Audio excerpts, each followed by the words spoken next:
விவசாயிகளே, உங்க தக்காளி செடியில இலைகள் சேதமடைகிறதா? பழங்களில் துளைகள் விழுகிறதா? இந்த பூச்சிகள் உங்க மகசூலை கடுமையாக பாதிக்கலாம்.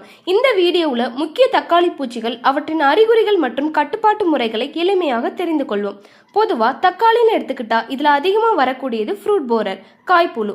இளம்புழுக்கள் இளந்துளிர்களை உண்ணும். முதிர்ந்த புழுக்கள் வட்ட வடிவில் காய்களில் துளையிடும்.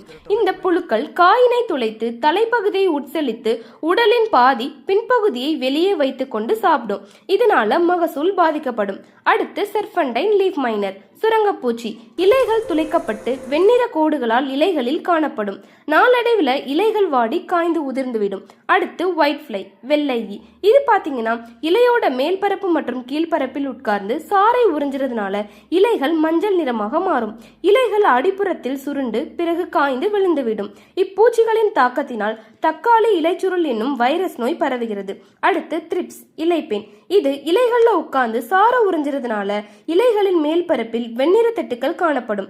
மலர்கள் முதிர்ச்சி அடைவதற்கு முன்பாகவே உதிர்ந்துவிடும், குருத்து காய்ந்துவிடும். இது டொமேட்டோ ஸ்பாட்டட் வில்ட் வைரஸ், அதாவது புள்ளி வாடல் வைரஸ் நோயை பரப்புகிறது. இந்த புழுக்கள் மற்றும் பூச்சிகளை எப்படி கட்டுப்படுத்தலாம் அப்படின்னா, தாக்கப்பட்ட பழங்கள் மற்றும் புழுக்களையும் சேகரித்து அழிக்கவும். இனக்கவர்ச்சி பொறி ஹெலிலியூர் ஹெக்டருக்கு 12 வைக்கவும். தேவையான அளவு தலைச்சத்து மற்றும் நீர்ப்பாசனம் மேற்கொள்ள வேண்டும்.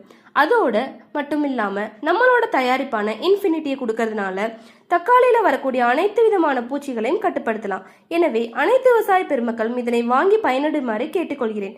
மேலும் தொடர்புக்கு 63844400313. ஆரோக்கியமான பயிருக்கு நண்பகமான துணை.